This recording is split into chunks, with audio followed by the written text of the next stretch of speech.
Good evening and welcome to the Psychic Coffee Shop. I'm Aeson Knight, and I'm sitting down with Anodea Judith with her new book, The Goddess, from the Common Sense segment. Hi, darling. How are you? I'm just great. Nice to be on here, Aeson. Nice to be on you. Hello, Miss Brenda. Coffee's on the left, tea's on the right. Have a seat. Hello from Portugal. How are you? So, tell us about your new book that's launching tomorrow, guys. Well, it is spring equinox, and it is the time when the goddess is being reborn in the flowers and the leaves, and it's a perfect time to bring out a book on the goddess, Blessed Reunions with the Feminine Face of the Divine. This is the 14th in the Common Sense series by the publisher Sacred Stories Publishing. And it talks about the goddess in history and theory and mythology. It contains stories of real life encounters with the goddess by many different people and practices to bring the goddess into your life and back into our world. Which is interesting. Now, which goddesses did you look at? Oh, I've served the goddess for my whole life. I was ordained as a priestess in 1985, so that was quite a long time ago. And there's many, many goddesses from cultures all over the world that I've studied. But I told the stories of 16 different goddesses in the book, 4 for the maiden, 4 for the mother, 4 for the wise woman or crone, and 4 for the queen. So those are mythologies from different cultures that I told. And I look at the mother is what we always had. I go back into ancient prehistory to see how we worshipped a mother at one time. Then in the crone period, I look at the demise of the goddess and how the patriarchal forces basically plowed her underground brutally. And then the feminine coming back, the resurgence, that's the maiden. And finally, as women are stepping out into the world and serving and careers and whatnot, is the queen. Right. So, which I enjoy that you have remembered the queen, because a lot of people, especially modern Wicca, forget that stage of the progression. They go mother, maiden, crone. It's like, no, there's a stage in between there. There is now, and long ago, when this reflected the stages of a woman's life, most women had 8 children, and that spanned maybe 20 years of child rearing. And by the time they were 60, 65, they were pretty washed up and they didn't go out and have a career. But it's very different today. Women complete their child raising, or they don't have children at all, and they go out into the world and they serve humanity in one way or another as the queen. Right. And that is, a different viewing that we've gone through, a different staging of it. Where did the erasing begin? Where does the erasing of the goddess? Yeah. Well, really, we had the goddesses back in the classical period of ancient Greece, up to about 500 BC. But already at that time, you can see in the stories that patriarchal forces were starting to take over. But we did have a polytheistic culture of gods and goddesses who worked in partnership. And then, as Christianity came and instituted monotheism, it became the religion of the state in the Roman Empire. And by 325 AD, in the Council of Nicaea, it was established as the official religion of Rome, which was uniting the people under one God. And if you didn't believe that, then you were, put to death or ostracized. And shortly thereafter, Emperor Theodosius ordered the old temples destroyed. They ordered the statues beheaded. The priestesses were killed. And then it even got worse. It went on to the Inquisition in the Middle Ages. Right. And by the time we got to the modern era, no one knew about the goddess anymore. No one even knew there ever was one. God was a he, and we just accepted that. And right.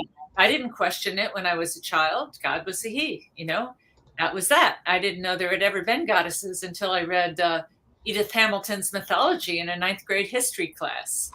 Really? Oh, goodness. You were, influenced by a history class that actually taught some real history.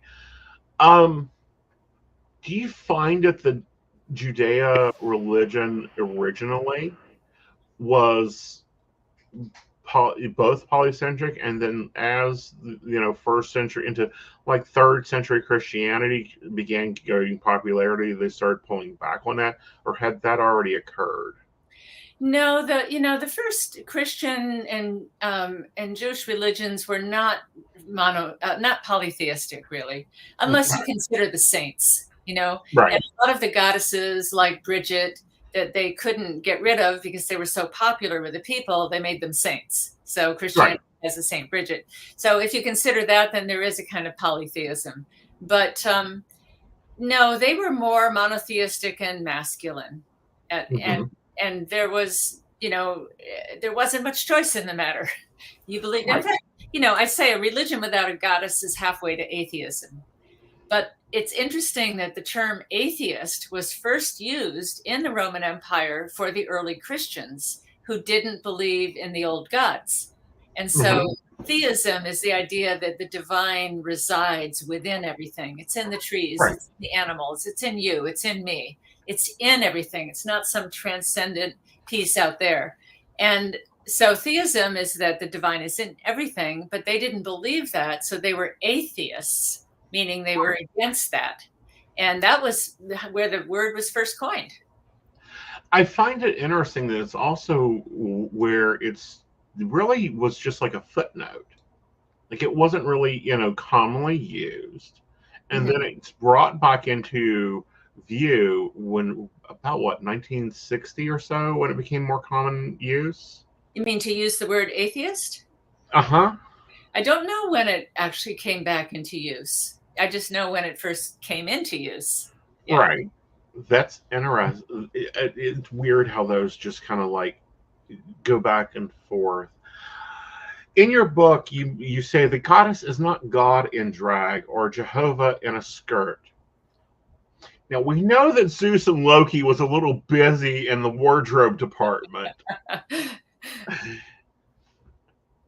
What did you mean by that? Well, we can't just say the God that we know from Christian or the Abrahamic religions, really. And like I say, we can't just put lipstick on him and say this is the goddess. The goddess represents something wholly different, where the God was transcendent and it was about heaven and going up into the sky and going into the afterlife. The goddess is about what's right here, down on earth. She's about the cycle of the seasons. She's about the body. She's about pleasure and celebration and joy. She's not about, asceticism and denying yourself in order to reach some spiritual state. That's a patriarchal layover. And it has its place at certain times. There is something to be gained by sitting still in meditation. It's a practice I do myself.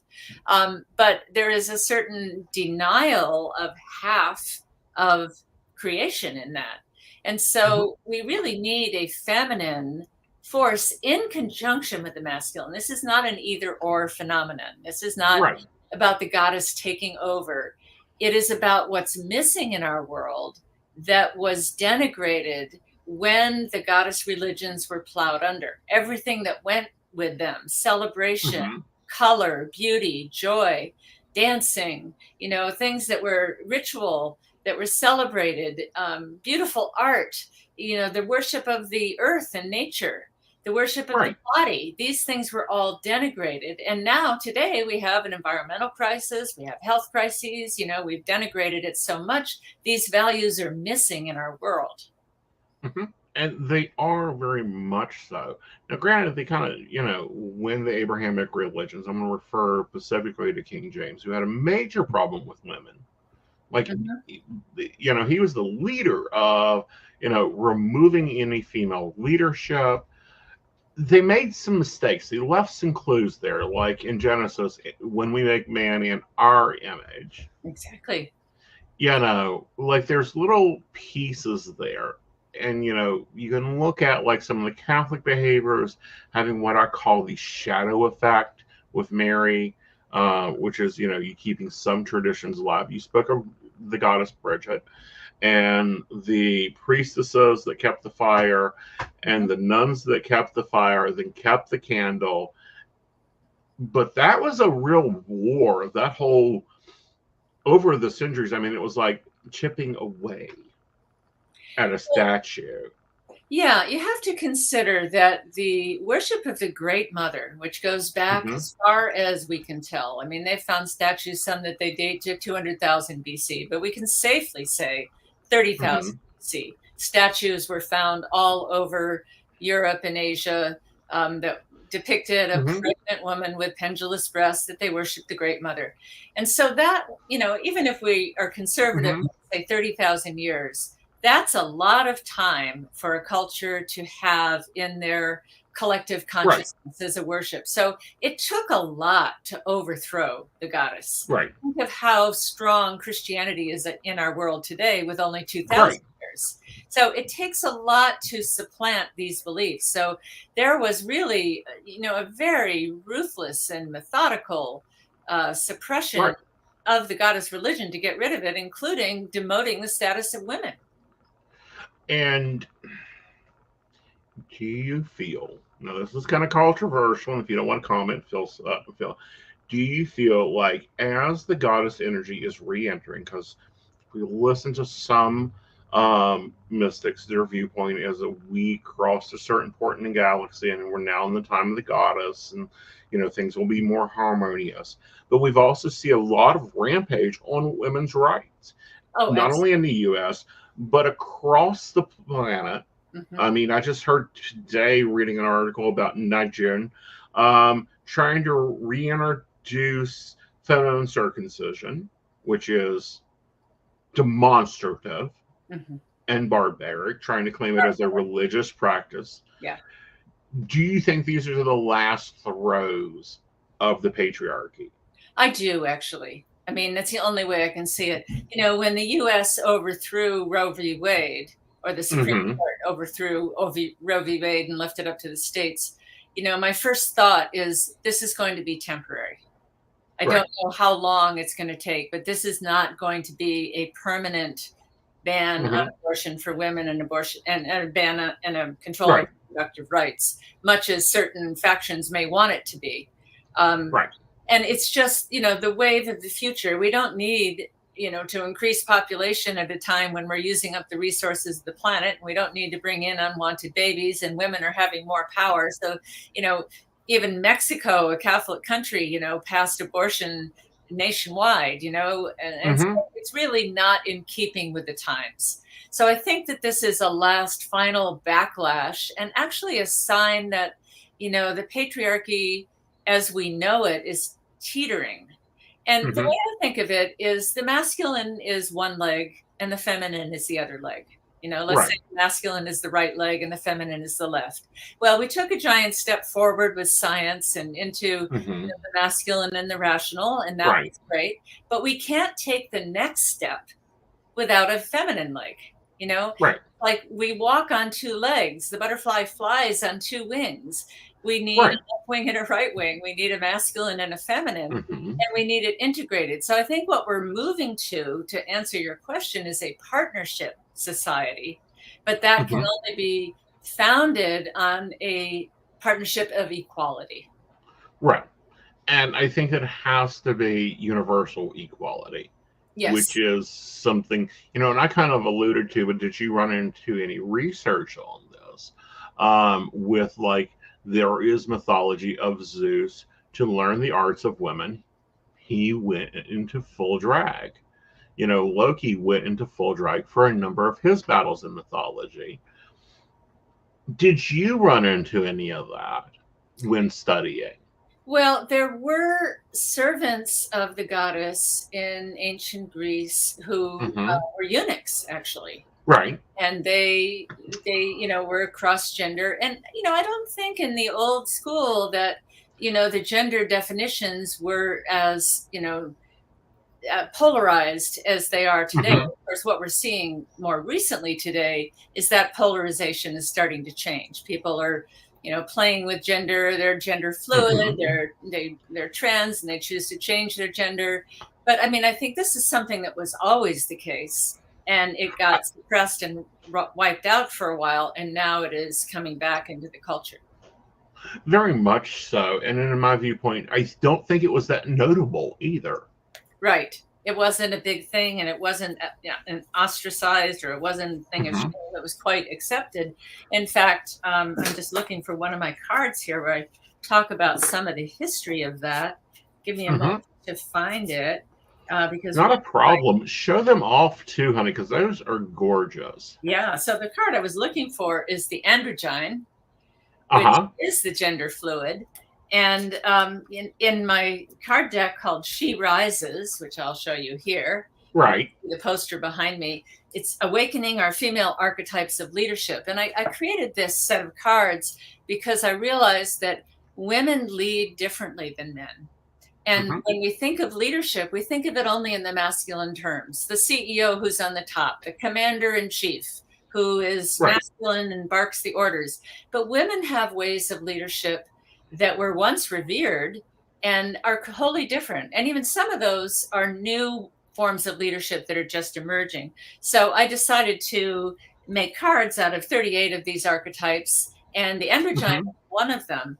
But when we talk about people who are perhaps non-binary or, gender fluid, Plato describes a time when people were once spherical and contained both masculine and feminine until Zeus cut them apart, leaving them longing for each other, suggesting an original unity.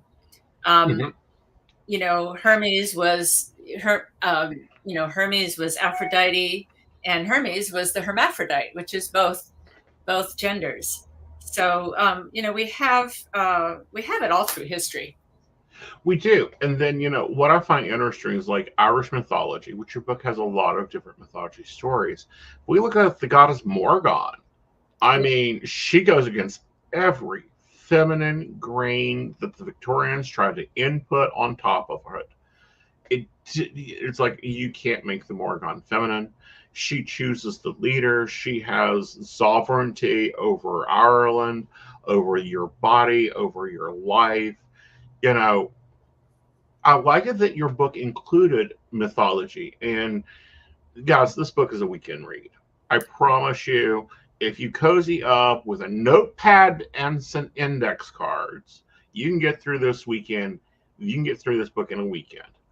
But, and here's the but on this, you're going to go back through it again. How did you choose the mythology? Like, which ones did you, like, because there's so much mythology. Well, what was your process? In having studied the goddess in mythology all my life, I certainly have my favorites, And so, for instance, the myth of Demeter, who is the agricultural goddess of ancient Greece. She's the corn maiden, or the goddess of wheat, and her daughter Persephone, or Kore, who was abducted into the underworld. That's a really extensive myth that says so much. And, that's been one of my favorites. And an organization I was part of called the Church of All Worlds, we actually recreated the Eleusinian mysteries in a cave. We did it for about 10 years, and I played the part of Demeter many times. And so I knew it well. And so certainly one of the mother stories I was going to tell, because the mother who had lost her child is a universal story. All mothers, in a sense, their kids grow up and leave them. We all lose our children in some way or another. But in this myth, the daughter Kore, the spring maiden, she was the future. She was the renewal. And when Zeus said to his brother Hades, god of the underworld, well, you need a wife, just take her, without asking her permission, he was upsetting the divine order of things that the maiden grows into the mother, and the mother grows into the crone, and then dies, and there's a cycle that is constant. Right. And that brings us, the renewal of the harvest and all that we need. So, the idea at the end of the myth, when Demeter disguises herself as a beggar woman and works in a palace as a nursemaid, and she's putting the baby in the fire every night to make him immortal. And the queen comes out and catches her at this and freaks out, banishes her from the palace. And at that point, Demeter throws off her disguise and rises up in her full glory. And the queen goes, "Oh no, I've insulted the goddess. What do I do?" And she drops to her knees. And Demeter says, "Build me a temple and reestablish my rights, and everything will move forward again. Oh, yes, and return my daughter from the underworld." Right. And, and then there's that lovely negotiation scene. Yes. In the mythos. And I guess, sitting back, being, looking at this, I'm like, how do gods negotiate this? Well, she can have 6 months here and 6 months there. And I think of, today with children and their parents and careers, they all have to go through this negotiation scene. That's one of the stories I think would bring much comfort to people today. Yeah, I think so. But it's also saying that if we want things to go right in this world, and many things are going terribly wrong, especially in terms of nature and the feminine, we need to reestablish the rights of the goddess. We need to rebuild the temples. Look at how many churches, synagogues, and mosques there are in the world compared to the number of established goddess temples. There are some, but really it's a small fraction compared to there is institutions. And what gets me with that is the number of for sale signs that have appeared up over the past 2 years on these places. The Church of All Worlds done a lot of good work. Like, it wasn't just plays and having cakes and out. There was a lot of work y'all guys done in the communities that you served. Yes. Do you foresee a movement like that coming again? I see a movement of rising feminism and women. And I think the first movement of feminism was women, didn't have jobs and they were stuck at home and they wanted to be, go out into the workplace and make their own money. And so that was opened up, and there's still a long way for that to go. But in that, women were becoming more like men. Right. And the wave of feminism now is, what are the values that are missing from the public conversation of how we create this world? And the feminine values of love and compassion and connection and beauty. We don't want to create a world without beauty, Right. And those are missing from the discussion. And so the next wave of feminism is bringing the feminine back into the conversation. And I think the movement of the goddess, and one of my websites is sherisesmovement.com, is women awakening to their feminine power, not trying to be like men. Right. And ditching the power suits and ditching the, dragon lady personas, which every dragon lady I've ever sat down with, it's like, you really just want to bake cookies and slap these men around. Well, I don't know about that, but Oh yeah, especially like CEOs, you see them come into a company, Yahoo example, all that, and they start making changes for the better of not only the workers but the customers. Yeah.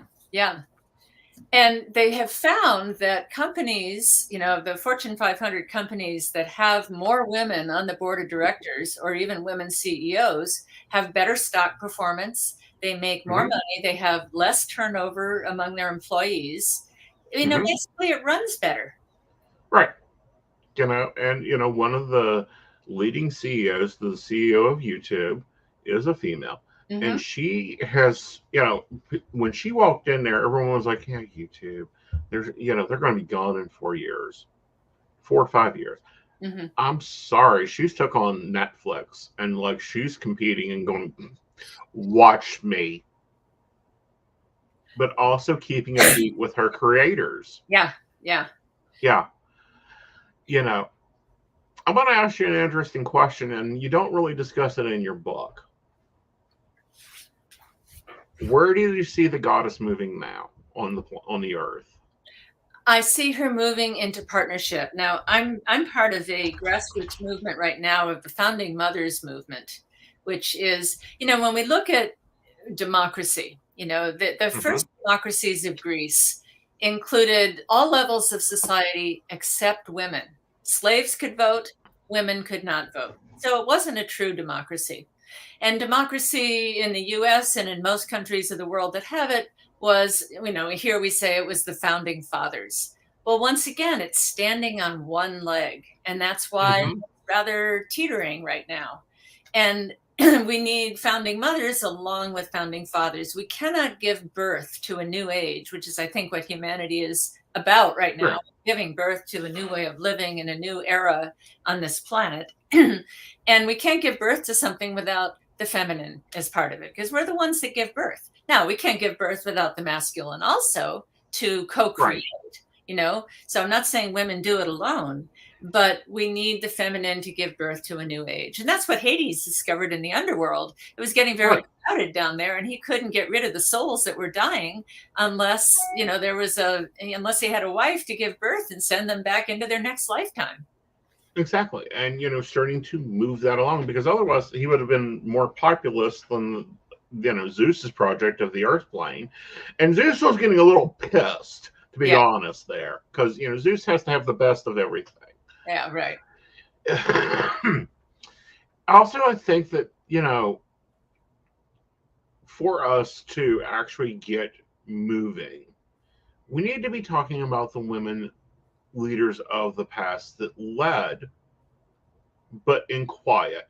Dolly Madison, Jackie Onassis, Nancy Reagan. Like, these women done more than look pretty. Yes. Eleanor Roosevelt. She's the whole reason that when you drive down the interstate, there are flowers and trees, and you can, in royal area, where approachable, they have to put a barrier to make travel. And she's actually probably the reason we have the interstates we have now. Yeah. So there, what most people don't realize is that between around 1850 and 1900, 2 women ruled more than half the population of the world. And that was Queen Victoria of the British Empire and Emperor Cixi of the Chinese Empress. Empress Cixi. And they each ruled for about 50 years. Queen Victoria did it with having born 8 children. And because of the population of China and the British Empire at that time, their 2 empires together were more than half the population, and for 50 years. And Empress Cixi brought into China international currency. She brought in electricity. She brought in the railroads. She put an end to foot binding. She put an end to the practice of death by 1,000 cuts, which was essentially torture. So she really pushed China forward in and served it very well. And yeah, she had to be brutal in some ways to hold on to power. That's the way it was. But there have been and these are both examples of queens, empresses, serving humanity for the better, not for power, not for me, look at me, I alone can do it, but for the service of creating a better world. Well, look at this current UK king versus his mother. I mean, she was a force to be reckoned with. Her daughter, which if her father had signed the proclamation that she ended up signing, would have took her place, is still a force to be reckoned with. The hardest working royal there is. Yeah. And ruled for a long time. Yeah. Very and much behind the scenes. Yeah. And I think that Queen Anne, Princess Royal Anne, I think she should be, commonly regarded as queen, does more of the moving than shaking the most 500 CEOs. Yeah, and we only have how many heads of state out of 194 countries? I think there's like 22 countries that have women as a head of state. It's really quite the minority. In this country, in the House and Senate, it's about 25%. The House of Representatives is maybe 26%, but we're still quite a minority politically. And we've never in this country had a woman president. We've just had our first woman vice president.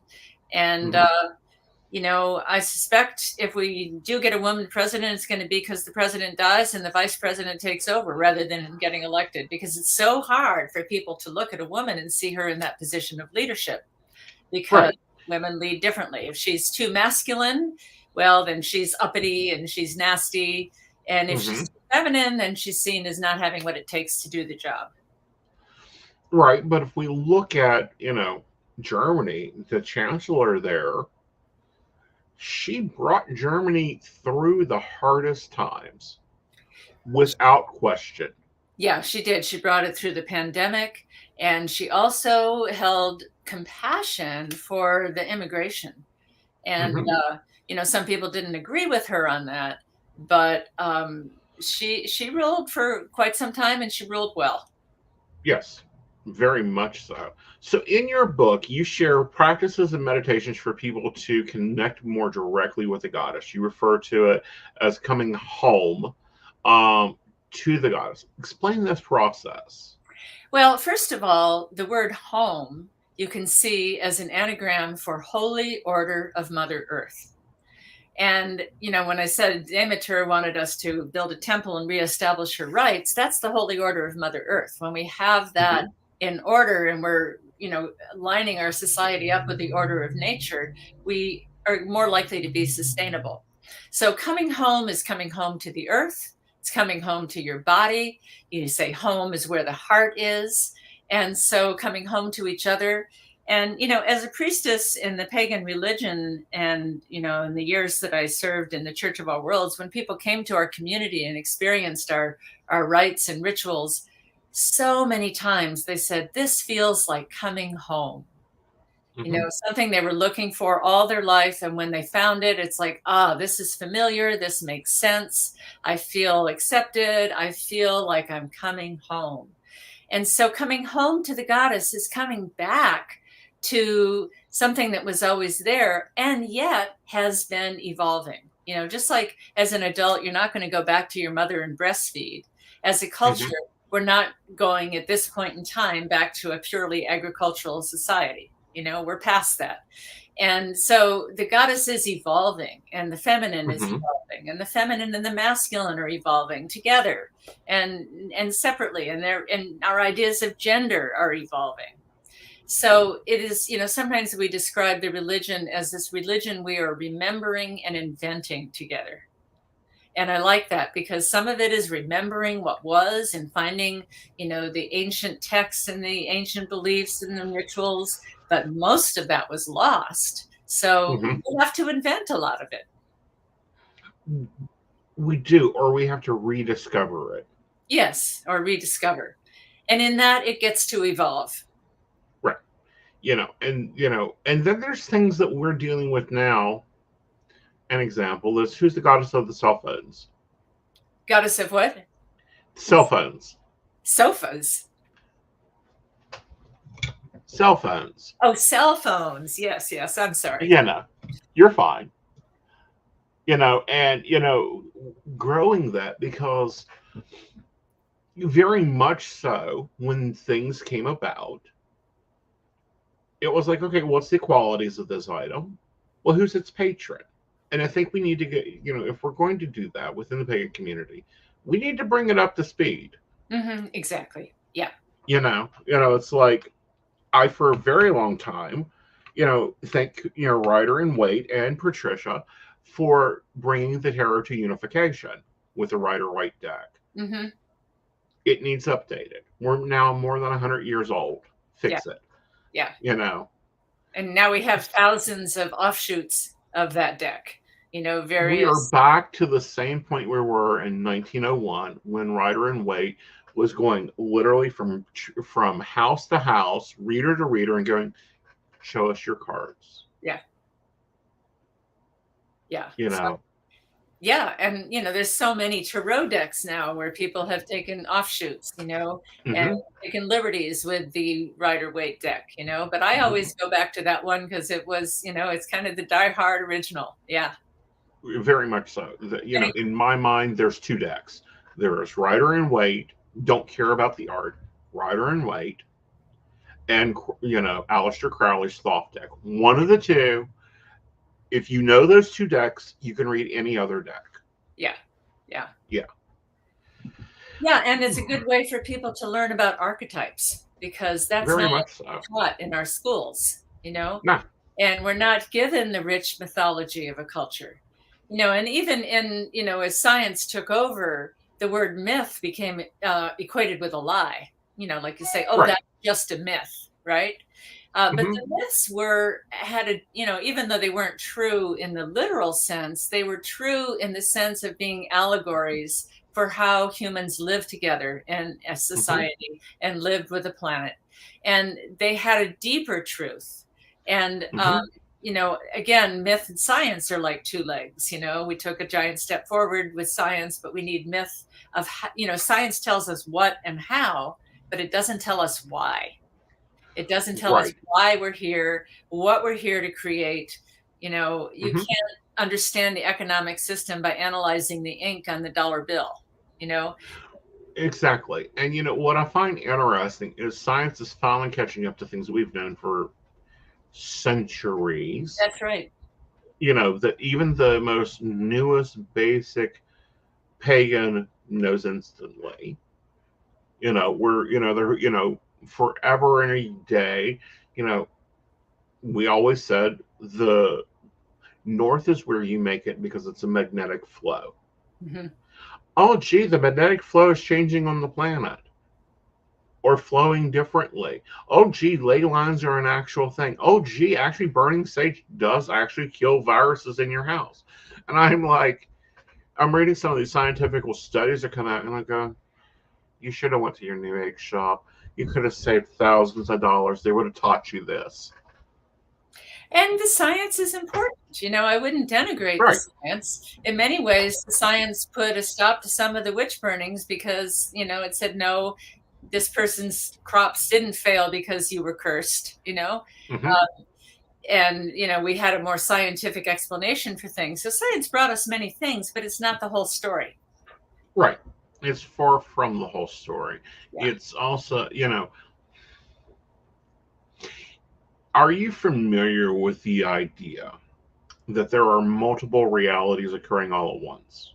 Oh, sure. And alternate universes. Well, all you have to do is look at this planet or look down from a high building at a city and you go, millions of people are here living millions of different realities. Right. Can you imagine for a moment that instead of the decreasing of the goddess, the increasing of the goddess and what that society looks like? Yeah. Well, first of all, I think it slows down. We're not going at hyperspeed all the time, getting burned out. It's more about quality than quantity. It's more about aesthetics than efficiency. It is more about connection than separation. It's more about cooperation than domination. So I think that, and goddess circles, goddess worshipers and pagans tend to worship in a circle rather than rows of rows of pews looking at a man out front. It's more egalitarian. It's more co-created. It's more collaborative. And so I think that when you have a more collaborative framework, you harvest the intelligence of more people. One person can only know so much, and it's going to be fallible. We're all fallible. But, if we have a team, we have people to fill in our blind spots. And I think we have a way to harvest each person's intelligence. And I think, one of the great tools that we're having now that allows us to collaborate worldwide is the internet. We didn't have that before. And this allows people who are looking for some kind of scientific cure to such and such to connect with somebody over in China that's been working on that all their life, that in a future age we never would have known about. And it's allowing us to move very much more faster and also to combine knowledges. You spoke about being part of founders, founders of the Mother. I find that very interesting because if we look back at pagan history, we, see the works of, and as soon as I hear that, I think of the Church of the Circle of the Old Mother, which was Maxine Saunders' work, and how important that was within, Wiccan history and everything. How close is that comparison? In comparison to what? Let me make sure I understand. The founder of the Mothers and the Temple of the Mother. Oh, those workings. I'm talking about the Founding Mothers movement, and this movement is really making a stand for peace and women's rights and seeing them as intricately connected. In my card of the peacemaker, I talk about how when women are part of a peace process, the negotiations, the peace lasts longer and is more accepted by the people. And yet only one woman has been allowed to sign an international peace treaty. And I think it's like, 9 women, I forget the numbers, but a small percentage of women have won the Nobel Peace Prize. So women are typically not admitted into the peace process. And yet because they're more collaborative. They're more, let's see what this side wants, let's see what that side wants, and how can we negotiate between them? The masculine model sees that as a weakness. Oh, we're kowtowing to the enemy. But the feminine model doesn't see it as an enemy. It says, what can we do here that's a win-win situation? Very much so. And I think that that's very important. So with that, you've got your deck out. You've got the goddess, the book, The Goddess, which, let's talk about the book, The Goddess. When is it? What's your perfect reader? When are they ready for that knowledge? When are who ready? Anybody wanting to pick it up, like if they were looking to study into the goddess energy, quote unquote, who should be hearing the knocking at the door? Oh, anyone, men and women. And let me even say that some people think the goddess religion is something for women only. No, that is not the case at all. In fact, the old goddess religions incorporated men. They insisted on it, that men were part of it. And having been, part of the pagan community for a long time, there's a pretty much equal number of men and women. And the men are quite happy hanging out with women who, they can see as goddesses and being treated like a god. Right. As a traditional father here, I love it. I love having that equality and, that virgin, that working in collaboration. Yeah, I'm normally surrounded by the women that are running things, but, my voice is just equally heard. And,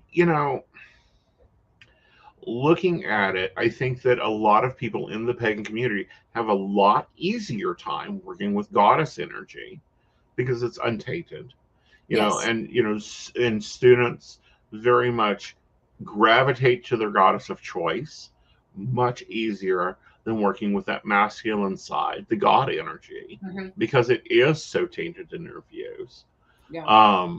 And it's a lot of inner working. I always tell my students, you're an onion. We've got to peel back the layers to get back to your real core. And here's what I'd like to say about that. The goddess has always been here. It's just knowledge of her and being able to talk to her and knowing the myths of her has been suppressed. So when we come back to the goddess, we find a freedom. We find, I don't have to live in this suppression anymore. And that suppression is there for men and it's there for women. We're all suppressed by this denial of the feminine, and the men have to be a certain way, and any slightly feminine characteristic that come out is suspect and, a subject of derision for men. And they don't have much freedom with that. They don't have much freedom in the way they dress. They don't have much freedom in the way they express themselves. Women don't have much freedom. So, acknowledging what is already there and has always been there, but has been denied, is therapeutic. It's like when you acknowledge something in yourself that has always been there that you've pushed down, that makes you more whole as a person. And when we acknowledge what's always been there but has been pushed down, we become more whole as a society. We do. And that's when we find our true power, our true connectivity.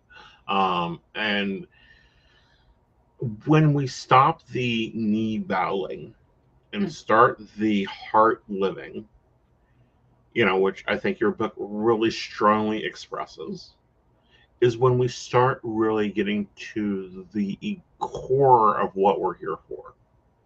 And we get that balance. Yeah. And, the goddess religion did not make us fall to our knees and, be diminished and worship something beyond us. It said, no, she's in you, she's in me. We co-create with the divine. We're not, we don't have to abase ourselves. Right. And we don't have to strip away ourselves to fit within the mold. Exactly. That's my point. And that's that suppression where you have to strip away parts of yourself. That's not fun for anybody. Well, not only is it not fun, but you have that core screaming out of the soul. And I think that's where we start seeing a lot of the problems that we see today. People unhappy, people burnt out, people just can't do it anymore. I also think that, we're seeing much more call of the goddess back to the fire. Maybe not back to the cathedrals, because I don't know. In my opinion, I don't think you open a cathedral for the Morrigan, she's going to go, where's the soup kitchen? Yeah. What the hell? Why is this whole room here for a circle? There's supposed to be 13 to 38 of you. Do your math. But I don't need all that. Yeah. We don't need these false edifices that separate us from nature. Right. Very much so. And the raw power of the gods. Yeah. So you've got your website, which is going to be in the show notes, and I'm going ahead and pop it into the chat here. You got a lot of stuff going on over there, and it's really just a hub. Yes, that's right. AnodeaJudith.com. That's ANODEAJUDITH.com is that's my name. And so that's kind of my clearinghouse. But I also have SheRises.com, which comes from my cards, and it's SheRisesMovement.com. Excuse me. She Rises Movement. And that is about the movement I'm trying to create with women, recognizing these archetypal forces that have been suppressed in them and finding them as superpowers. Very much so. And, you are, a great international speaker, you best-selling author, you do a lot of workshops. She also has courses online, so I don't want to hear anything about, I can't get here or I can't get there. She has courses online. Get over there and take those. Blogs and interviews. But what's next for you? What's next? I think working on this Founding Mothers movement. And I'm part of the Evolutionary Leaders Council, and we're working on something called the Hola Movement, which is, people coming together for a new kind of unity in the way that we govern and the way we educate and the way we do medicine and the way we do all aspects of life. So really my passion has been evolution. How does a society evolve, and what are we evolving into, and how can we make that evolution conscious rather than passive? What are we, it's a design question. What kind of world do we want to design? And I think we're here to create heaven on earth, not to go out of our bodies to some heaven up there, but to create heaven right here on earth. A friend of mine who passed away recently said, we don't need to raise hell to change the world. We just need to lower heaven. I like that. Yeah. We don't need to raise hell. And maybe you just align it a little bit. Not only that, but I think Hades would get aggravated. He worked really hard at building his kingdom down there. It's like, I don't need this raise. I was very happy in my plane of existence. That's right. Yeah. And the underworld is an important place, he was a god of riches, Right. It's a place of transformation. And that's another thing about the goddess religion. It's not all light and fairies. It's cyclic. It's life and death. It's light and dark. It says there's time for action and time for rest. Right. The crone is the queen of death. She's the queen of transformation. And we have to let parts of ourselves die to be reborn in a new form. And, I think that, women get aggravated when you refer to them as a crone. They don't see it as the honor of the videos. And when women enter into that queen era, I really would like to see a lot more celebration of the pagan community when they enter that range. Yes. When they've raised their children, be it spiritual children or, physical children, because we all have them. I don't find that there's a lot of work on that area. And I was really glad to see that you've done a lot of work of that in your book. And speaking to those qualities. Yeah, now some people say the word crone has its root in the word crown, which implied queen. And I looked up the etymology on that, and it didn't quite pan out. But I've heard that here and there from people. So, I debated whether to make the crone the queen category or a separate category. But I just think if we're updating into the modern world, we have a lot of women serving in a queen capacity. And that doesn't just mean they were married to a king. They can be queens in their own right. Oprah is a prime modern example of a queen who has a huge media empire and whose purpose really has been to serve humanity. Right, and I think that she serves an important role, especially in a pagan growth cycle, because she's already ran her covens. She's already had to figure out, okay, we've got 100 people and 13 of them forgot to bring them their dishes. What are we going to do? She's already dealt with the facilitation and all that, and she can be that wisdom seeker. But she isn't ready to be the crone that goes back over into the corner and goes, I'll teach a class maybe for a half hour if I'm in the mood to. Yeah. Yeah, and she's still kicking, she's in her 70s now, and she's still as powerful as ever. She's not slowing down. Exactly, but I think that clarification of king and queen need to be there. Yeah. I think that we need more etymology of it. Okay. I think we also need more mythos of it. Because there's a ton of mythos on the maidens. There's a ton of mythos on the crones. There's a ton on the mother goddess. There's also, I think, more mythos on the queens and kings and that phase of life. So I'm hoping to see more authors bring that out like you did. And I'm really glad that you brought up the gender and gender, that it's divine masculine, divine feminine. Actually, on one of my other shows on Monday, we're going to be talking about that because that's so confusing to a lot of people just entering into the movements.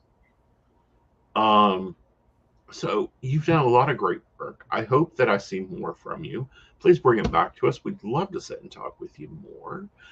So where can they get the book? When is Amazon releasing it? All that.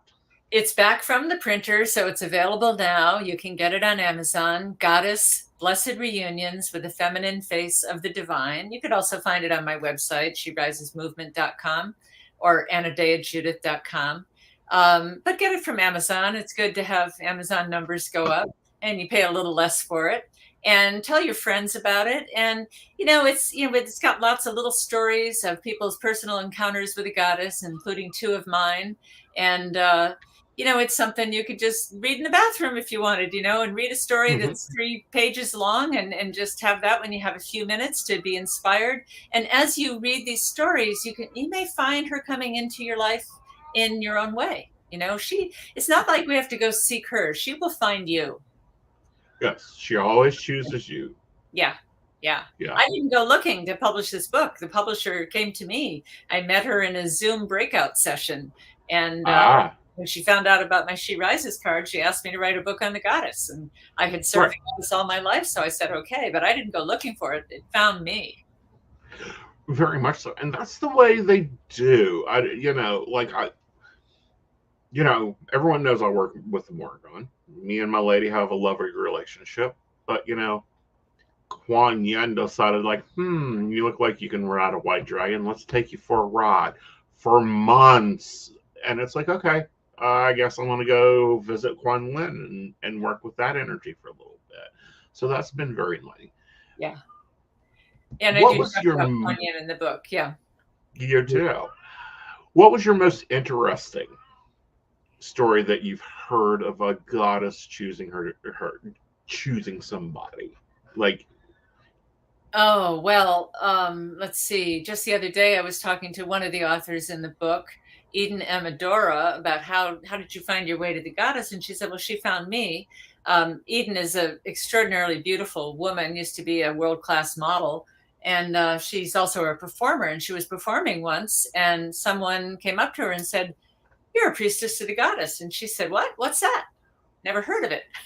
And she took a training, the 13 Moon, and she is an awesome priestess now and teaches other women and people and trains. But it just sort of found her. She wasn't looking for it. It was like the goddess, someone just saw it in her and said, I'm going to awaken that in you. Wow, how cool. All right, darling. Come back when the muses entertain you again. Yeah. Thank you. Thank you. Thank you. This has been a great discussion. I've enjoyed it. I've enjoyed your writing. Thank you. Thank you. Yeah, it's nice to speak with someone who has some knowledge of the subject. Very much so. And, anytime you want to come talk about them, I'd love to have you back on and enjoy a cup of coffee with you. Merry meet, merry part, my dear. Merry meet and merry meet again. Are you ready for an enchanting journey of self-discovery and empowerment? Dive into the mystical world of Wicca with our courses guided by Lord Aeson Knight. Unveil Wicca's secrets, explore fundamental principles, and delve into essential topics like deity relationships and the purpose of rituals. Aeson Knight, a third-degree high priest, shares his wisdom through life coaching lessons, guiding you towards a brighter future. Step into the inner circle of enlightenment. Enroll today to embark on a journey toward a more empowered you. Click the link to take your first step into the magical circle. Ready to join the Psychic Coffee Shop Network? By becoming our patron, you'll unlock exclusive content from Aeson Knight, host of the Psychic Coffee Shop podcast and co-host of the Mountain Bears podcast, alongside the tech-savvy Techie Joe. Choose from subscription options ranging from Tall $1, Grande $5, to Venti $10 per month, supporting us in covering production costs and beyond. Depending on your subscription level, enjoy discounts on private readings, free access to classes and special events, behind-the-scenes extras, and the chance to participate in station meetings. Plus, you'll get early access to new content and the opportunity to shape future topics. We'll acknowledge your support in the credits of our videos. Don't wait. Brew some magic and join us today as a valued member. Link in the show description. Aeson Knight, your gateway to a transformed life. In a world where anyone can claim to be a life coach, Aeson stands out as a true professional with the skills and qualifications to guide you on your journey to success. So why invest in a personal life coach? Let's explore the game-changing benefits Aeson brings to the table. Ever find it hard to stay committed to change on your own? Aeson's expertise ensures you stay on track. With him as your coach, that internal drive kicks in, motivating you to keep your promises and achieve your goals. Making a change is tough, but Aeson makes it 1,000 times easier. He's your unwavering support, guiding you through challenges, pushing you beyond your limits, and believing in you even when you doubt yourself. Friends are great, but they may not always want to see you succeed. Aeson, on the other hand, is dedicated solely to your success. He removes negativity and limiting beliefs, giving you the tailored support you need. Forget endless hours deciphering advice from books and videos. Aeson is your shortcut to effective change. He saves you time and money by offering personalized attention, guiding you toward the tools and lessons that will truly work for you. Ready for a better tomorrow? Book your discovery call with Aeson Knight now. Take the first step toward the life you've always dreamed of. Aeson Knight, your partner in transformation. Start your journey today.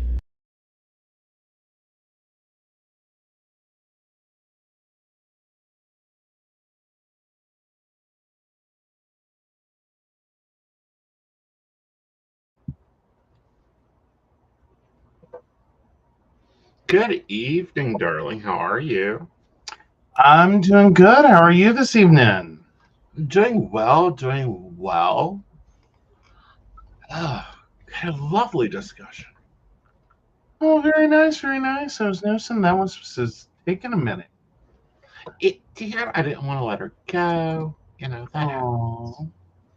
You know, it's one of those. She's one of those leaders in the community that I could sit down and kill a couple pots of coffee with and like bounce ideas off of and get her book. It's good. There you go. Hey, Brenda.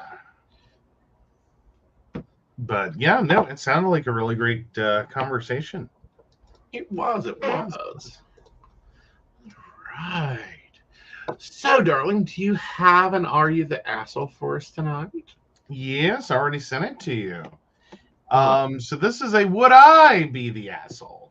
Would I be the asshole? For doing a 23andMe test, knowing this might reveal my secret existence to my bio mom's side of the family. Sorry, this title sounds so dramatic. It really, in reality, it's more just complicated. So I, 32 female, was adopted as a baby. It was supposed to be a closed adoption, but my biological parents' names were visible on the paperwork that came from the hospital/adoption agency. I was able to track down my bio mom about 10 years ago. We exchanged a few emails and talked on the phone, and she sent me photos of my bio siblings who were not placed for adoption. I expressed interest in meeting my bio siblings, and my bio mom said she was sure they'd like to meet me also, but she needed time to break the news of my existence to them because she felt some type of way about having kept it a secret for 20 plus years. As I said, that was 10 years ago.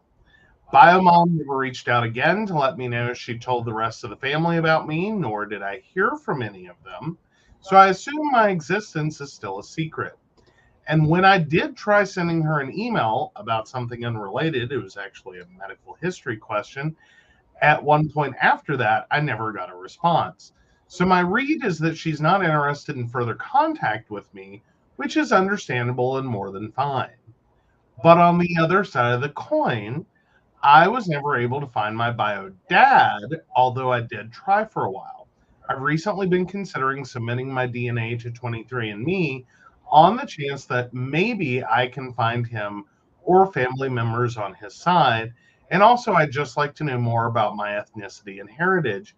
But I know that if I do so, anyone on my bio mom's side that has submitted DNA or does in the future, they'll see that I exist. I've respected my bio mom's wishes not to reach out directly to my bio siblings, even though I have their contact information, and I can't shake the feeling that doing 23andMe is just a sneaky way of circumventing that and acting all innocent. It feels kind of crappy and like it would be a betrayal. I considered trying to send my bio mom a heads up that I was planning to submit my DNA, but since our interaction ended with her ghosting me, I worry that sounds like a threat or an ultimatum. So, would I be the asshole if I submitted to 23andMe, and or should I try to warn my bio mom first? No, you wouldn't be an asshole. And no, I wouldn't. So I would, not give a heads up. And here's why. My justification for this. Okay. One, she's acting like, you get to remain the secret, which is cute. But on the other side of that coin, she's taken away the will of the other children. I think your last nicety was the fact that, because here's the backup.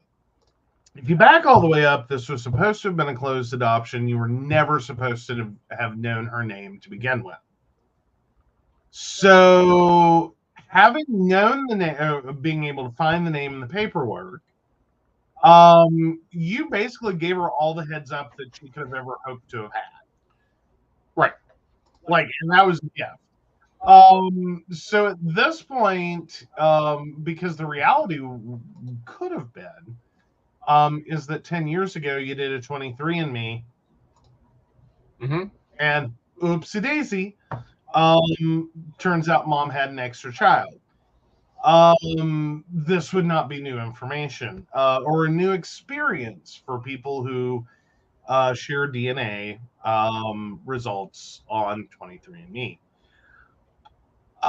Because this is happening all over the place. People are finding out that they are not the children of the people they think they are. Or finding out they have whole other families, whole other genetic information going on. Or finding out that like they were conceived with artificial insemination and they have huge segments of like same bio dad families. That's creating its own issue. But here's where it kind of becomes a thing. I think at this point, you have to ultimately decide you tried. She didn't want to be part of this process. And so ultimately, whether she did what she was saying she was going to do or not, you have every right to submit your DNA. Otherwise, you start getting into this, well, what if scenarios. Right. Because right now we're using the same DNA information to track down like serial killers based on DNA through family matches. You know, I'm sure that serial killer wasn't really working for that. Right. Wasn't thinking, you know, and is probably a little PO'd. Right. About, you know, I didn't volunteer my DNA for this directory. Right. But because some cousin wants to know, well, like, just how Irish are we, man? Or whatever. Right. That suddenly we start building connections to me. Right. But that's where we are with this. Right. We don't own our DNA. Well, it's not that we don't own our DNA. We don't own other people's DNA. And that's the point. Right. I know. And, you know, one of our viewers has a recommendation here.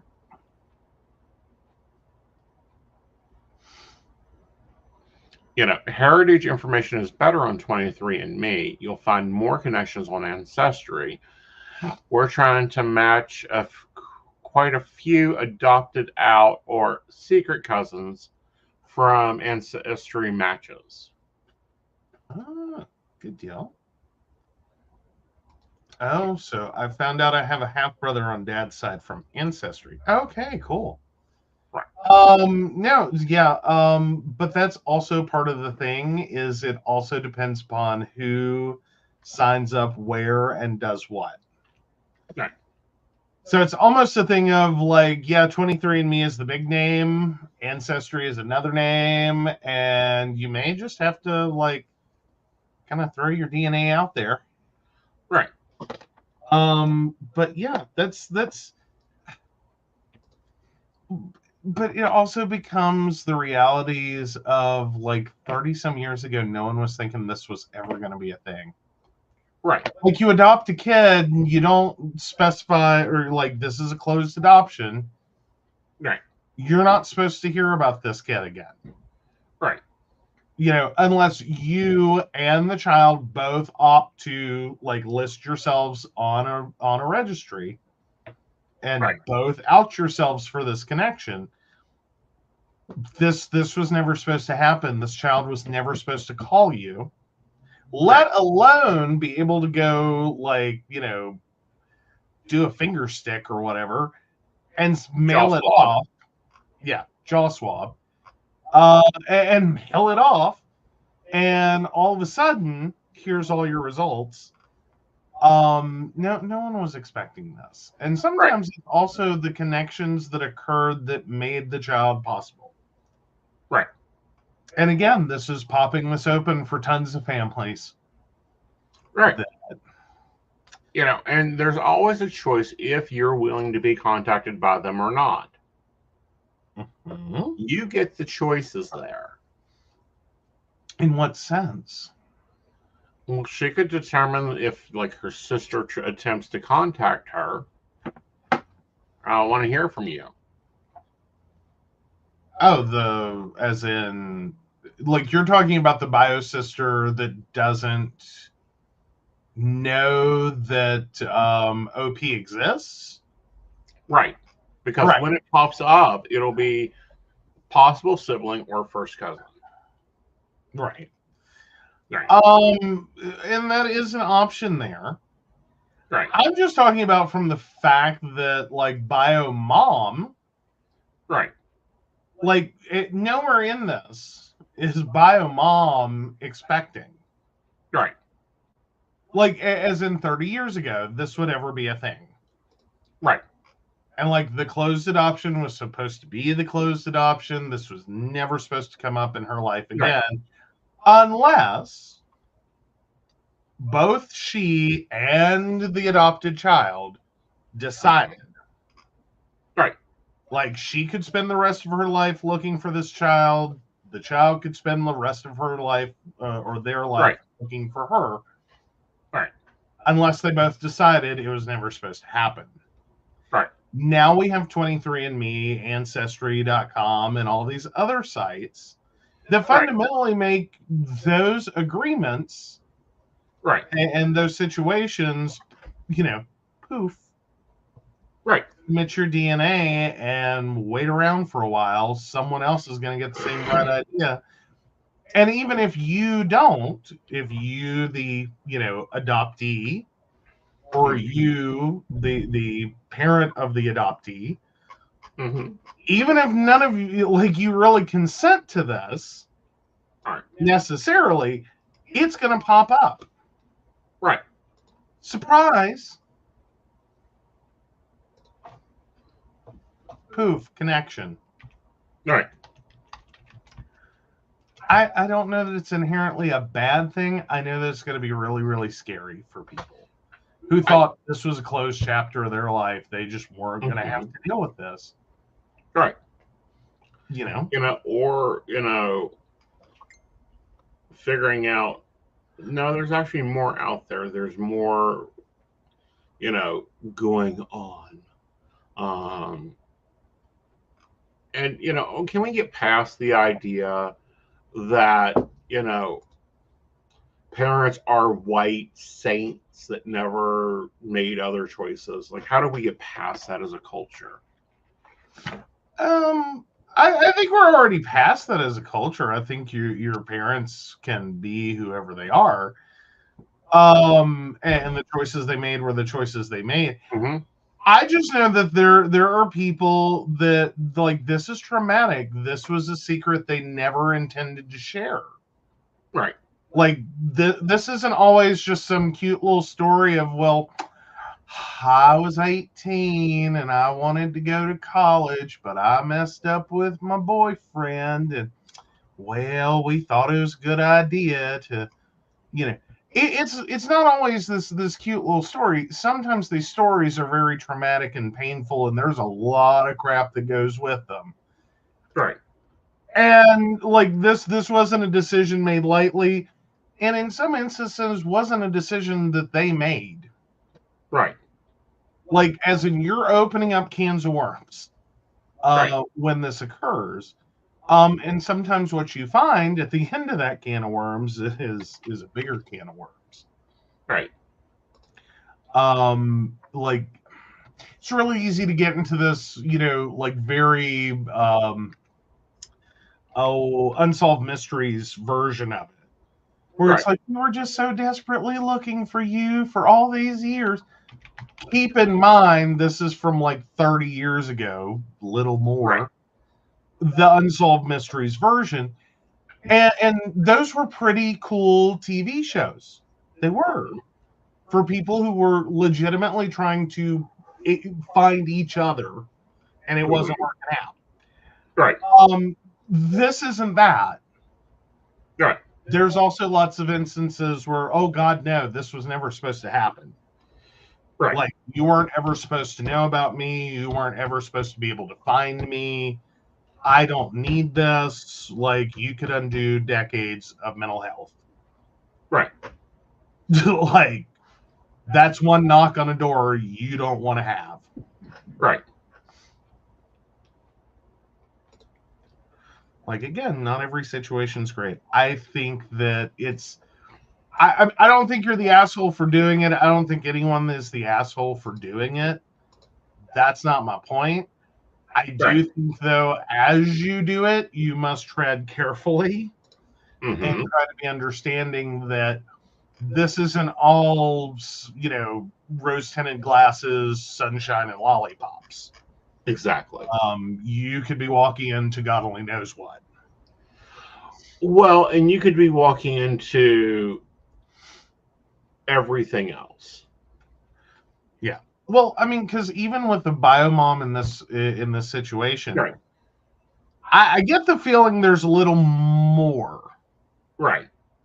You know what I mean? Like, she has other younger siblings. Right. Biomom had no problem with. But then there's her.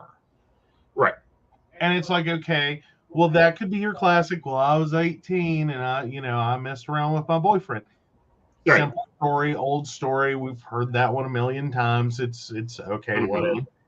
No one really faults mom. We understand, blah, blah, blah. It's not that uncommon of a story. It's not that traumatic necessarily of a story. Right. It's just, poor timing to have a child. Right. But then you get into other situations where it's like, this could be the child that is a product of an affair that shouldn't have occurred, or inappropriate contact with an older person that shouldn't have occurred, like such as a stepfather or whatever. You can start spiraling out into some really ugly situations. Right. That then puts you in an interesting, or puts biomom in a very interesting situation. Well, and it puts everybody into an unexpected situation. Or it could just be, I wasn't ever supposed to have to deal with this. Why are you contacting me? Exactly. You know what I mean? Some people just close that door and it's like, nope, we had to seal that one shut because I can't. Right. Right. I'm just saying. That's okay. And I think taking that view is important, but also understanding where things are going to be at. Yeah. Well, and then the addendum of sometimes what you think you're going to find is just some answers. And in some situations, that's not what you find. What you find are a lot of questions. Right. That, like, every piece you find out is more confusing than the last. And, like, it never makes sense. Right. So, I hate that for people. I would love for it to be, like, this very straightforward, linear, like, those were some really great episodes of, like, Unsolved Mysteries where they hire the private investigators and suddenly they, Unsolved Mysteries connects them together and it's just heartfelt love, like, wonderful story. Right. And that's great. That. And that's not it. That's not always it.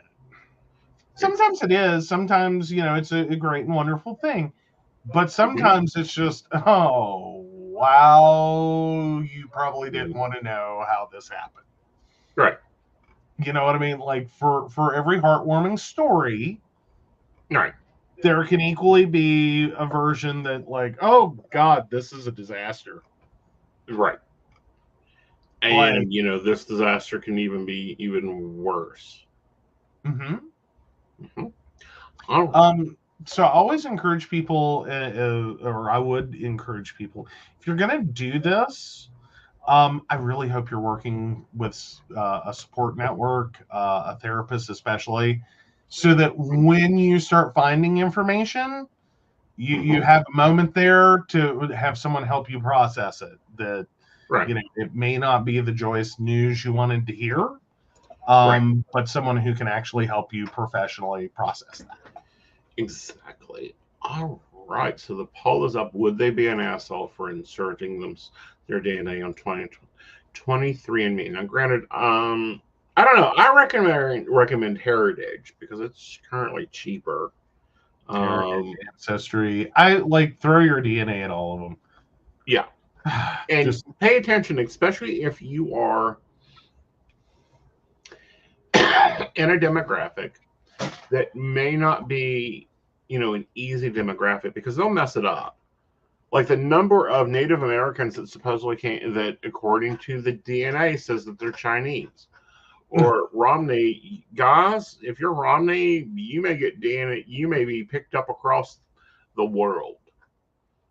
Well, and then there's the realities of the fact that this is extrapolated data. Right. And so it's not always perfect. Sometimes it pops weird things. Right. So just know, it's not the truth, the whole truth, and nothing but the truth, so help us God. Right. It's based on what they know and other tests that have been done. Right. So sometimes it's a little off. And they disagree. Yeah. They often disagree. That's the other weird thing. Like those numbers and percentages and all that, sometimes they're a little wonky. Very much so. All right. So moving right along. Yep. But the poll is up. Yes. Go for it. All right. How do relationships, quote, just happen? When I ask people how they ended up with their spouse or long-term partner, they often say something to the effect of, it just happened, or neither of us were really looking. Is this just something people say because it sounds more romantic than admitting to being intentional and putting forth effort? Or are successful relationships usually something you accidentally stumble into? Is the secret to finding a relationship getting off our dating advice and simply not caring until I randomly find myself going out to coffee with some woman I bumped into at the dairy aisle?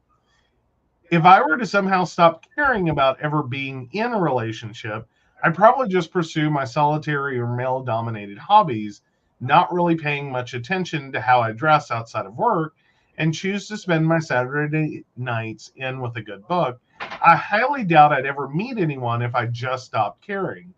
As it is, I do try out hobbies that many women are involved in. I do make an effort to dress better, and I do try to get out and be social most weekends, but it's because I'm making an effort, not because it's my own default behavior.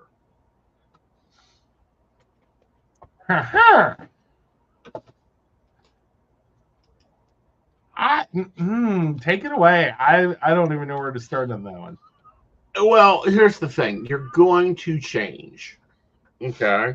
If you're already putting on the face, and, first of all, I'm speaking from experience. One. Second of all, chill. Because if you're already putting on a face, you're going to put on other faces. And what are you going to do? Every day get up and get dressed?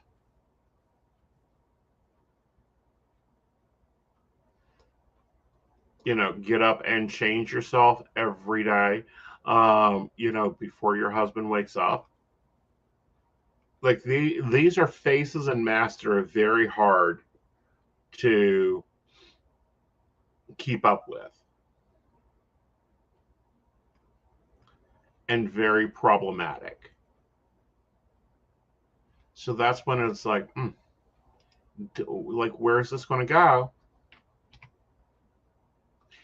So if you're just dressing up to be dressing up, there's an issue there. There's an issue of everything. Do relationships just happen? Yeah, they do. Most people aren't looking for a relationship when it's permanent.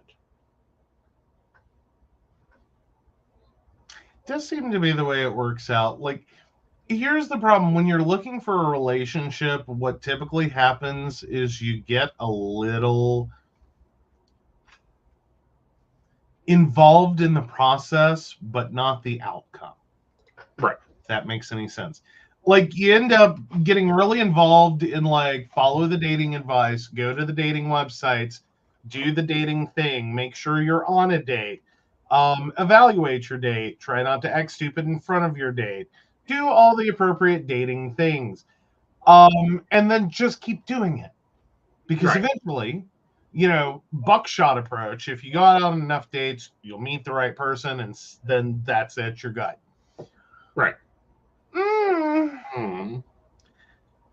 No, I think that's where dating doesn't work. Right. I don't mean this in a don't ever go on dates, don't ever go out, don't ever. I'm not saying that. Like, you can intentionally go out and try to date. You can go out and and always be open to a date. Right. But don't necessarily sit here and have this, like, quantity over quality concept. Right. Like, you're just like machine gun approaching the world. Hi, are you the one? Hi, are you the one? Hi, are you the one? Right. Hi, are you the one? Like, you can't. It makes it real hard. It does. To really. There's a lot of people in the world to try to have that happen and work. Right. I've never appreciated that. I've never been able to do that. Like, it's like, I don't know. For me, this is going to sound really bad. I never look for relationships. They just happen. It starts with the conversation.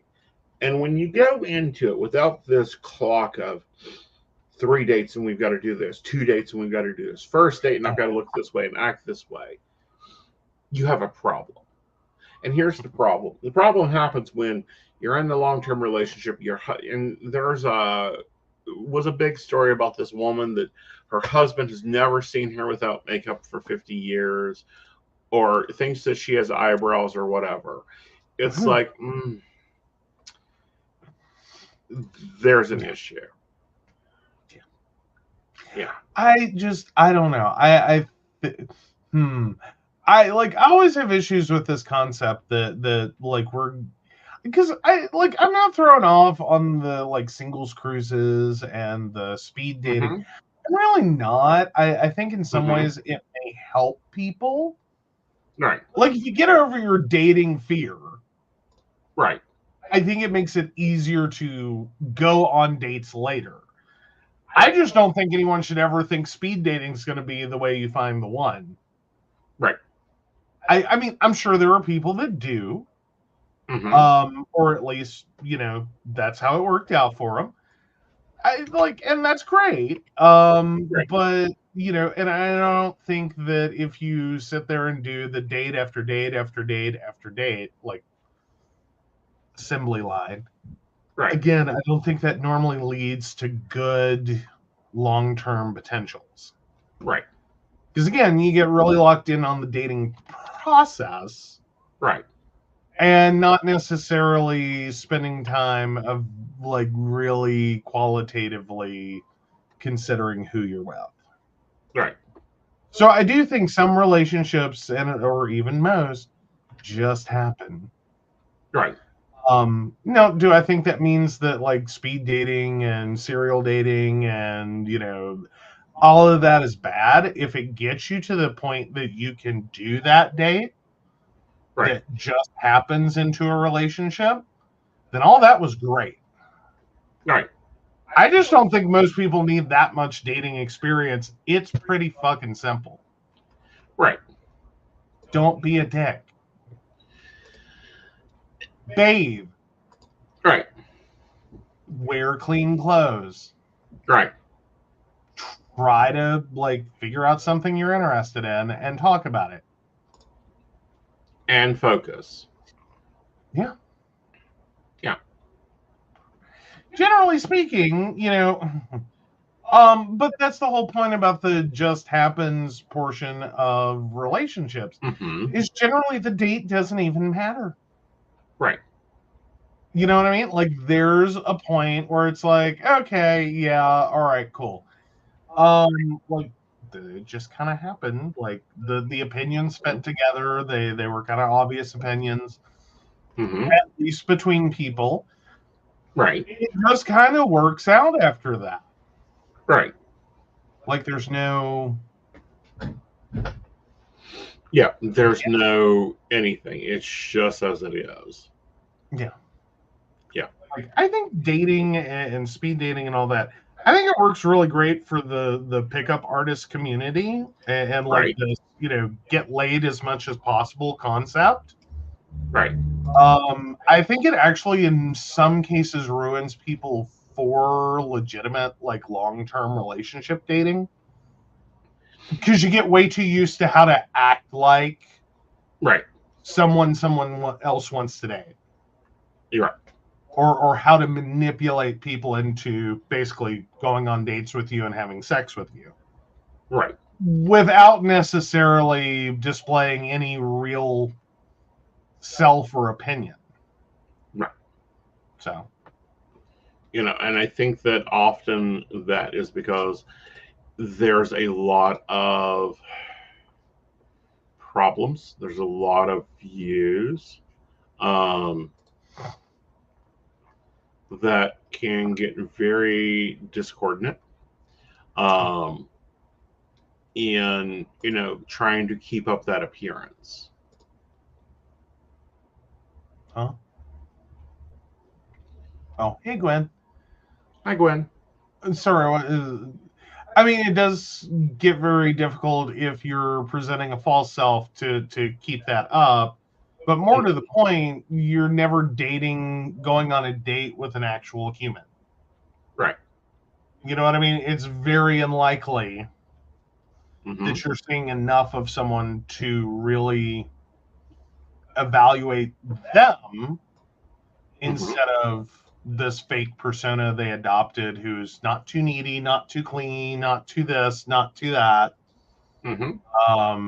Says the right thing, does the right thing, is romantic enough without being too much. Right. Like, yeah. Like most of the just happens relationships break all the rules. Well, not only do they break all the rules, they really at times make the rules questionable. Yeah. Yeah. Pretty much. Yeah. I mean, some of them sound like a hostage negotiation that worked out really well. Yeah, that doesn't happen until they propose marriage. Well, but you get what I'm saying, is some of them just sound like a weird, like, almost stalkery kind of thing. Or, like, if you read it wrong, you know what I mean? Like, it just, it broke all the rules. Like, wait 3 days to call.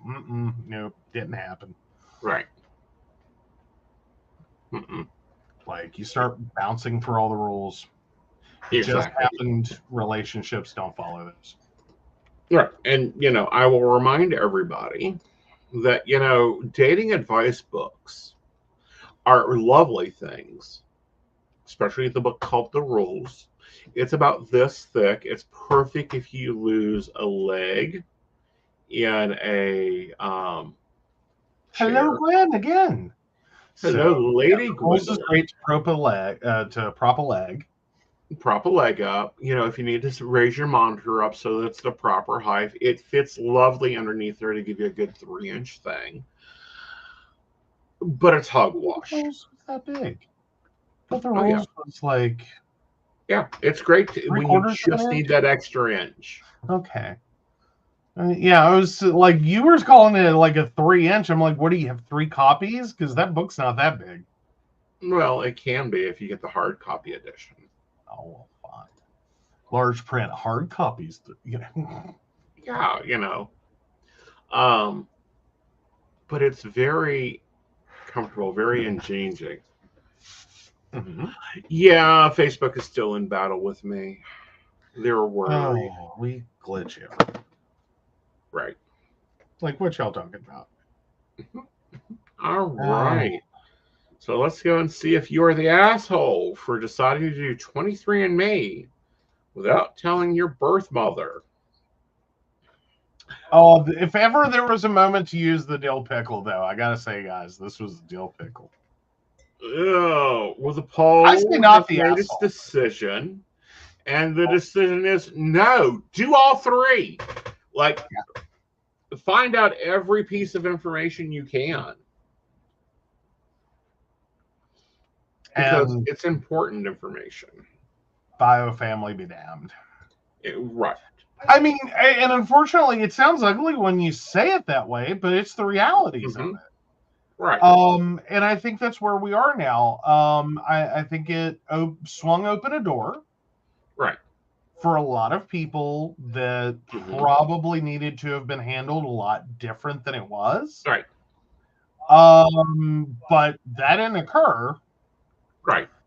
So now it's just submit it, and whatever, may the odds be forever in your favor. Exactly. Is the system we use. And I think you have Very to much accept so. that at some point. Right. And just go, yep, your hurt feelings aren't my problem. Right. Nor should they ever be. Like, because that's what it boils down to. I mean, again, you may find your own hurt feelings at the end of this. But just getting the test done, I don't think you have to sit there and worry about everyone's. Exactly. Oh, Brenda says, don't forget to call your favorite psychic about what you should do for dating. Exactly. And then we can really look at where things are going. And also, Addie will put the link in the show description. I've been nominated to be, May Royalty. We're currently in the voting. The voting began today. Please remember to go and react. It's very simple. It's free. You just hit the like button on my photo. And we can, get me another crown. Hey. You dropping a link in the comments? What the hell? Well, I'm dropping a link in the show notes and in the comments.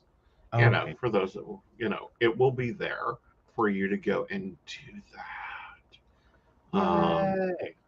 Yeah. Very cool. Very cool.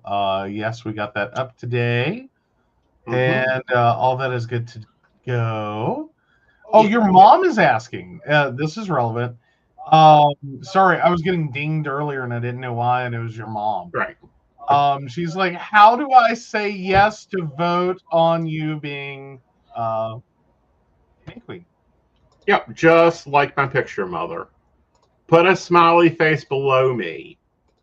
Or an angry one. You can do whatever reaction you want. It counts as a vote. Yes. Because that was already my first question, is who the hell did the angry? And I went and looked, and it's a bot. Which is like, okay, I don't even know if that vote's going to end up counting, but it was still kind of like, but it counts as a vote. Yep. Like anger, like you can get, you can go with whatever emotions he gives you. Exactly. It does count. Oh, Brenda's so excited to hear from the mom and night. Yes. Yes. Yes. And for those that have already voted, thank you very much. Yes. You can only vote once. Sadly. And for one, I think they're removing. Oh, yeah. Even Gwen's like, it's a vote. Screw the haters. Yeah. Love it. Love it. Love it. Yeah. Love it. Love it. Love it. Yeah. That works. That works. So, yeah. Anyway, get your vote in. Yes. Yes. Yes. Oh, and you just got the link out. Cool. Cool. Cool. Yep. The link is out. Yes. Yes. But no, all you got to do is just click the button. We'll get that rocking. We have other voting opportunities coming up. but those haven't opened yet. We did get nominated for Influencer of the Year, which is about the whole network, not just me and Joe, but everyone. I don't know what we're going to do with the plaque if we get it. We may have to, like, send it around the world. Touch it. Pass it along. Take a picture. Pass it along. Take a picture. Because we got Miss Hazel in the UK. We've got, Sandy in New York. So it's not just, this little operation. It is an international operation. It is. It's like just the hosts. It's like, sure, we're in West Virginia, and that's where all this originates out of, basically. Mm-hmm. Right. But yeah, with the hosts, it gets quite international, right? And multiple time zones, and it's a lot going on there. It is. We get you a lot of different opinions from one coast to the other and around the world. Mm-hmm. And then that's where we even get into the authors. Right. Like the show guests, Jesus Christ, working out some of those time zones is, like, we love our guests, but still working out the time zones of when they're going to actually be on air for them. Exactly. That's been an experience for you. It has. Oh, Joe needs an award for putting up with y'all. Brenda. I think you meant you misspelled prescription. Yes. But I will gladly, as an award, take a lifetime Starbucks Med card for the vodka mocha Valium latte. Mm-hmm. Yeah. That's all the award I need. Yes. The vodka mocha Valium latte. Very much. We're not that bad.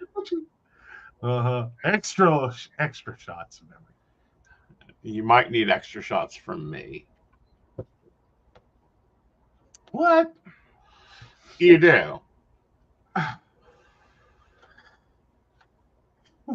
We could start an award next year for best pagan media professional. Oh, come on now. Isn't that trophy company tired of seeing you yet? I'm sure every year you show up, they go, "What'd you add this year?"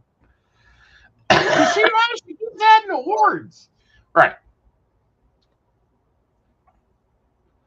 Oh, Brenda's not touching that comment.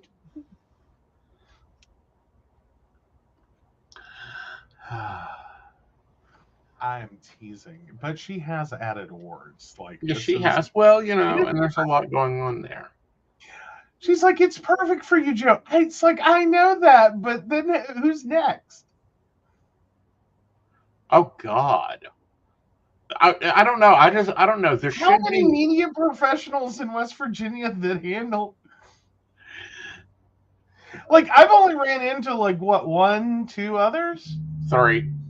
3? Are there 3 others now? Yeah, of course. I think there should be lead witchy husband or lead witchy spouse of the year. Mm-hmm. Oh, you want a first lady award? I think there should be a first gentleman or first lady. Oh goodness. I'm sorry, you guys deserve recognition more than being put on the side and go entertain yourself for a little while. We've got a ritual to do. Oh, Brenda's now sending me messages to explain to me which comment she's not touching with a 10-foot pole.